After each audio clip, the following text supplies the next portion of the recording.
안녕하세요. 네, 안녕하세요. 예, 오늘 저희 이렇게 시간을 내주셔서 고맙습니다. 간단한 몇 가지 예. 인터뷰로 말씀을 진행을 좀 하도록 하겠습니다. 네. 먼저 지난 13일이죠. 평화도에서 경기도 지사가 경기도 한국판 뉴딜 정책 발표를 하였습니다. 그 뉴딜 정책 중 하나가 배달앱에 대해서 관련돼 가지고 발표를 하였는데요.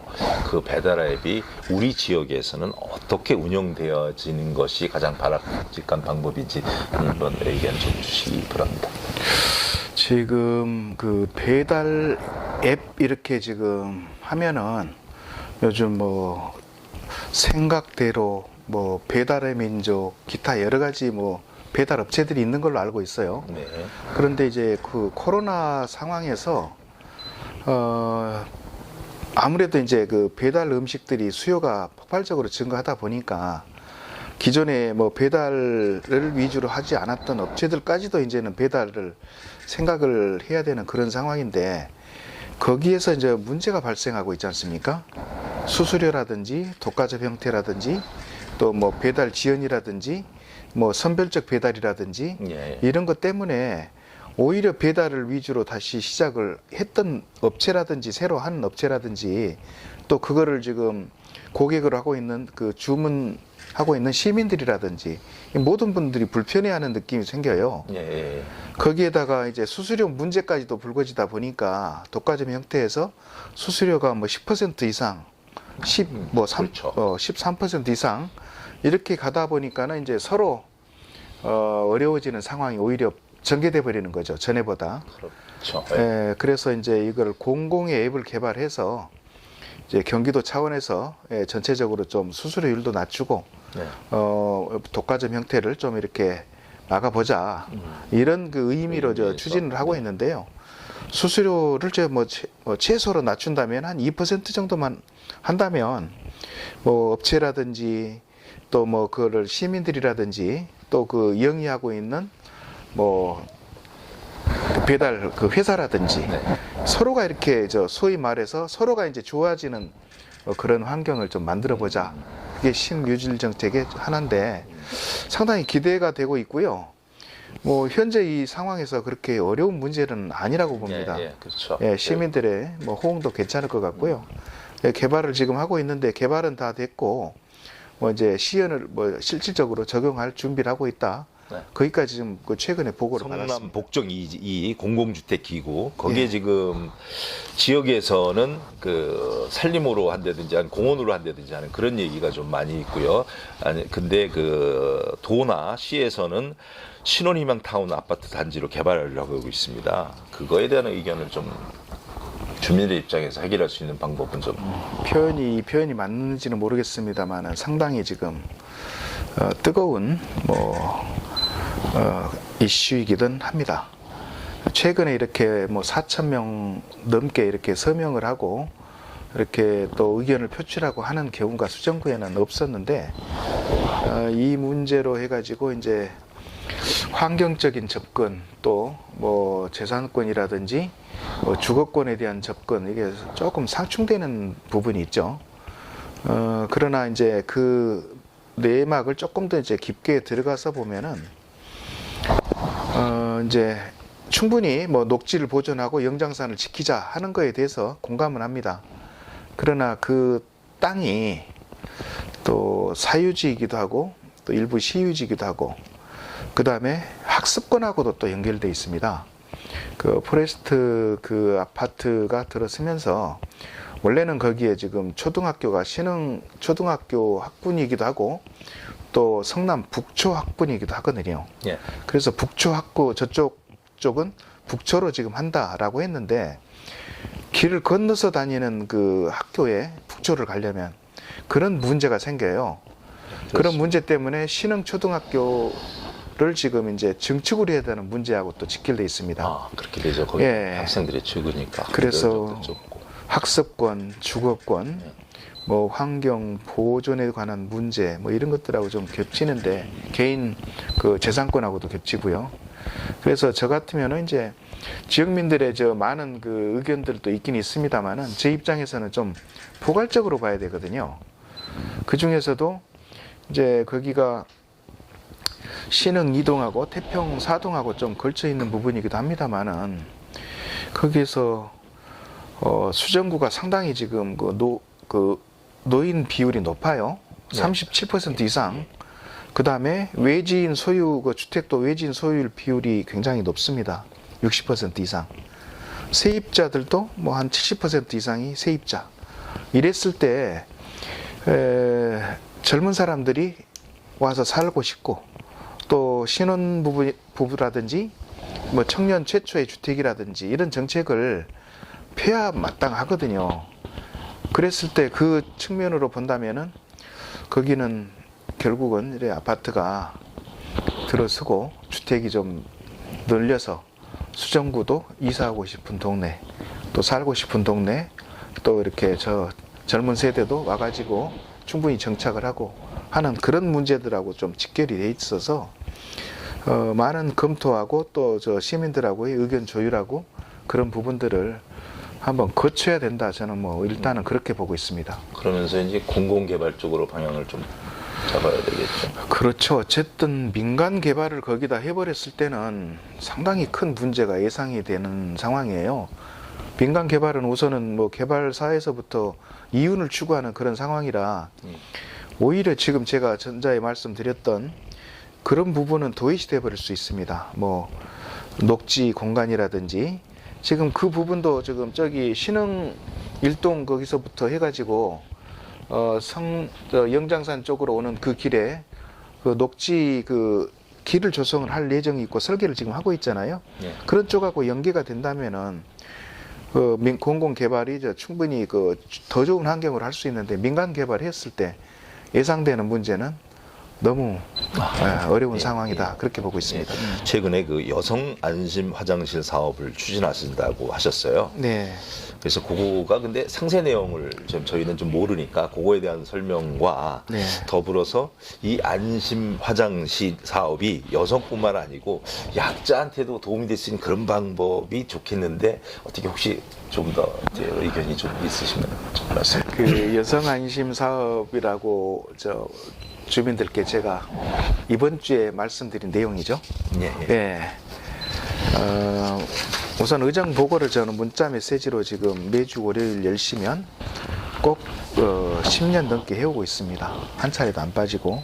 근데 이번 주 주제였어요, 그게. 예, 여성 안심 화장실은 이제 화장실에서 여성들이 상당히 지금 어떻게 보면 불안감을 느끼는 건 사실이죠. 뭐 예를 들자면은 탄천변에 화장실이 있어요. 시에서 좀 그 만들어 놓은 화장실. 근데 그 화장실을 저녁에 외진 곳에 이렇게 가려고 하면은 여성들은 상당히 지금 그 부담을 느끼기도 하는 그런 상황인데, 또 민간인들이 뭐 민간에서 만들어 놓은 화장실도 있고 뭐 개방형 화장실도 있고 그러지 않습니까? 이런 것들을 전에는 이렇게 급한 상황이면은 버튼을 눌러가지고 뭐 경찰서하고 연결한다든지 뭐 그런 뭐 조금 정책은 있긴 있었어요. 일부. 거리상이 좀 멀죠. 예. 거리가 멀기도 하고 뭐 그런데 최근에 좀 이제 위험하다. 뭐 예를 들자면은 왜 이러십니까? 이렇게 소리만 질러도 바로 이제 경찰서로 예. 그냥 연결이 되는 그런 사업이라든지 또 화장실은 우리나라 화장실이 뭐 세계에서 제일 잘 돼 있다. 깨끗하다. 예, 라고는 하는데 그래도 시민들은 더 깨끗하고 좋은 화장실, 환경 좋은 뭐 화장실을 원하거든요. 이제 성남시 같으면은 화장실을 만들어 놓고 이렇게 거기 관리하시는 분들을 두긴 둬요. 그런데 외진 곳이라든지 멀리 있는 곳이라든지 또 밀집돼 있는 뭐 그런 화장실이라든지 그런 거는 좀 불만이 생길 수가 있어요. 그래서 경기도 다른 그 지역에 보면은 그를 여성 단체한테 위탁을 해가지고 관리를 맡기는 그런 정책도 하고 있거든요. 다른 시 같으면.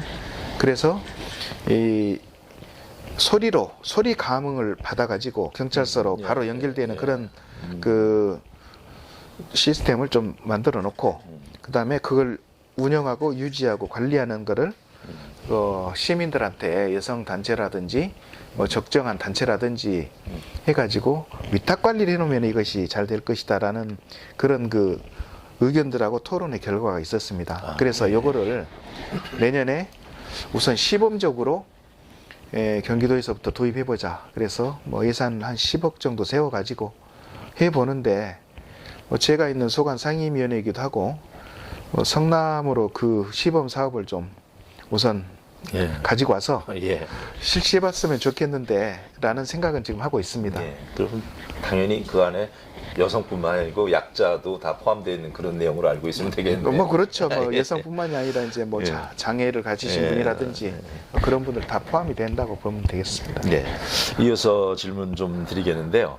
지금 현재 하시는 그 소관위원회가 평생교육에 대해서도 지금 그 안에 소관이 되어져 있는 것입니다. 그래서 한 가지 좀 추가적으로 질문드리면은 지금 각 지역 센터에서요, 주민센터에서는 다양한 강좌가 있고 뭐 그런데 이런 것들이 그 온라인 평생교육 학습으로 되어질 수 있는 그런 방법을 혹시 구상할 수 있는 것은 없으실까요? 지금 이런 그 코로나19로 인하여 여러 가지 그 문화 행사라든지 또 평생 학습을 위한 여러 가지 그 콘텐츠들이 만들어져서 공유하고 해왔던 일들이 거의 지금 집행을 못하고 있는 실정이지 않습니까? 그렇습니다. 그러다 보니까는 이제 각 시 군별로 경기도에서는 이 온라인 학습을 지금 위한 뭐 그 구조, 뭐 소위 말해서 플랫폼 이런 것들을 지금 그 만들려고 계획을 하고 있었어요. 그런데 각 시군 자체적으로 지금 하다 보면은 이게 시군의 재정도 뭐 성남시는 뭐 아직 재정이 좋은 상황입니다만은 다른 뭐 성남시가 좋다고 하지만은 그래도 경기도에서부터 지원을 한다면은 훨씬 더 좋겠죠. 그래서 경기도에서 이런 뭐 온라인 평생학습에 대한 그 부분들을 구조적으로 이렇게 지원을 해주고 전체적으로 거기서 뭐 서버를 한 군데서 두고 전체적으로 운영을 하고 그런다면은 훨씬 효과적인 상황이 될 거예요. 성남시에서 이렇게 그 콘텐츠를 만들고 주민 편의의 사양들을 여러 가지 개발을 해가지고 하는 데는 그 한계가 있거든요. 성남시 자체적으로만. 그래서 경기도 전체적으로 만들어가지고 경기도 전체적으로 같이 활용하고 또 이렇게 평생학습 운영을 그 경기도 전체적으로 이렇게 일관성 있게 추진하다 보면 훨씬 더 수준 높고 효과적인 그 평생학습 프로그램이라든지 그런 것들이 주민들한테 전달되고 주민들은 거기에 대한 혜택이 훨씬 더 빨리 정확히 좋은 그런 것들이 양질의 그 컨텐츠들이 뭐 접할 수 있을 것이다. 뭐 그렇게 지금 생각을 하고 있고요. 또 일반 그 대면 상황으로 꼭 하지 않아도 될 그런 그 행사들이 꽤 있거든요. 그런 것들을 요즘 소위 말하는 뭐 유튜브라든지 뭐 페이스북이라든지 뭐 여러 가지 그 사회관계망 그 관계 서비스 이런 것들을 통해 가지고 바로 이렇게 접할 수 있는 이런 환경들을 조성하고자 하는 그런 취지였어요. 그 조례가. 그래서 바로 이런 것들도 지금 준비를 하고 있고 그 조례를 지금 그 저희 소관 상임위원회에서 주도적으로 해가지고 만들었는데 뭐 예산은 꽤 들어가는 걸로 알고 있습니다. 여기에 대한 예산은. 그런데 충분히 할 수 있다. 뭐 이렇게 지금 뭐 진행을 하고 있는 그런 상황입니다. 이제 여태까지 좀 의정 활동을 하시면서 지역 현황 그리고 좀 요새 뭐 소방 환경이 좀 많이 바뀌고 어떤 그 본인께서 좀 지역 주민들한테 이런 일이 좀 지역 현안이고 이렇게 해왔다라고 하는 그런 어떤 그 의정 활동의 결과물이라고 할까요? 그런 부분에 좀 하나 좀 설명을 좀 부탁드리면. 네, 우리 국장님께서 저번에 고라니가 지나가는 걸 사진을 찍으셔갖고 한번 보내셨던데. 예. 저로서는 상당히 고무적이었고 고마웠어요. 네. 영장산에 고라니가 살지는 않았었습니다. 알았었죠. 사실은 예. 저는 그 영장산에서 너구리, 너구리 가족들이 다니는 건 봤어요. 아, 그렇습니까? 그 현충탑 뒤에 그쪽 산에서 네. 봤는데 고라니가 거기 있었나 이렇게 지금 하다가 이제 사진을 보고 그 고라니가 있다면은 남한산성 쪽에서 건너올 수밖에 없었을 텐데 그러면은 그 육교를 통해서 건너왔었구나라고밖에 저도 사실 추정이 안 되거든요. 그런 생각이 좀 들었어요. 그래서 이제 영장산도 생태 환경적으로 남한산성하고 연결될 수 있겠구나 하는 것 때문에 상당히 그 육교를 만드는데 추진했었던 가장 큰 역할을 하셨죠. 그 부분에 대해서는 저로서는 이게 참 고마운 일이다 이렇게 생각을 하고 있었고요. 이게 성남 쪽에 제가 제일 먼저 도의원이 되면서 이 부분만큼은 내가 꼭 해야 되겠다라고 했었던 게 소방 환경이었어요. 시민들께서는 이런 게 있었습니다. 지금 우선 성남 소방서가 지금 현재 수진 이동에 있는 소방서가 그 하대원 쪽으로 지금 이전을 하기 위해서 공사를 하고 있지 않습니까? 현재 지금 한 10여일 전에 보고받은 걸로는 공정률은 거의 30% 정도 진행되고 있다. 그렇게 지금 보고받았고요. 왜 성남 소방서가 이전을 해야 됐냐면 그 고가 사다리차 이게 배치를 못합니다. 수진 이동의 소방서에서는 워낙 오래됐고 좁고 낡아가지고 그 성남 소방서 거기에서는 그 소방 장비들이 진열이 안 되다 보니까 이게 소위 말하는 골든 타임이 있거든요. 7분.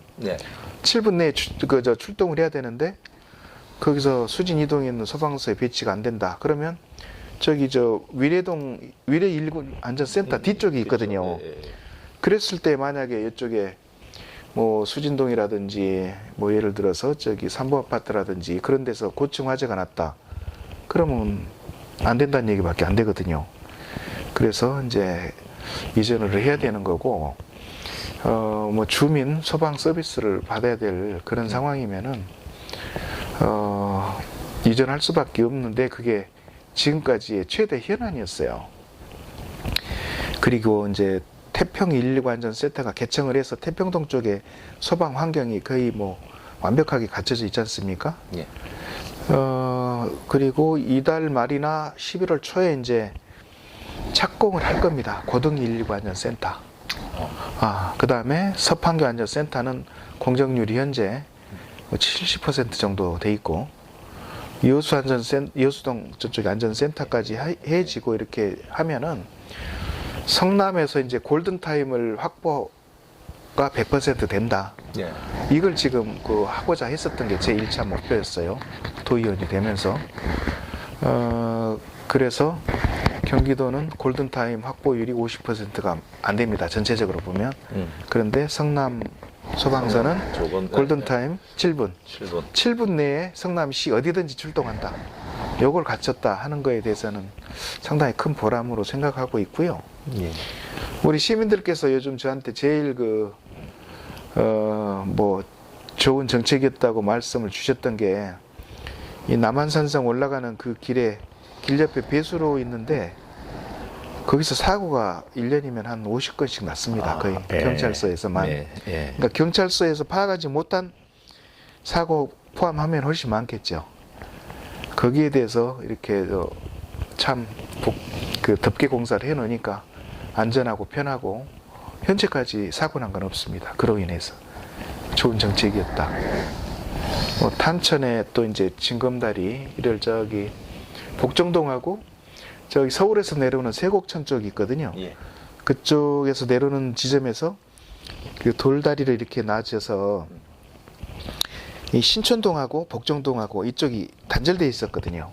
그래서 찾길은 아니지만 그 하천을 이렇게 돌다리를 통해서 오고 가고 또 서울의 세곡천 쪽으로 올라갈 수 있고 이게 가능해져 가지고 참 좋다 뭐 이런 얘기들 포함해서 여러 가지 보람된 일은 조금 있었습니다만은 제가 뭐 제 자랑할 수는 없는 거고 시민들께서 그냥 알게 모르게 잘 이용하고 성남 또 수정구가 뭐 중원구도 그렇고 여러 가지 편리한 부분들이 많이 생겼으면 좋겠다.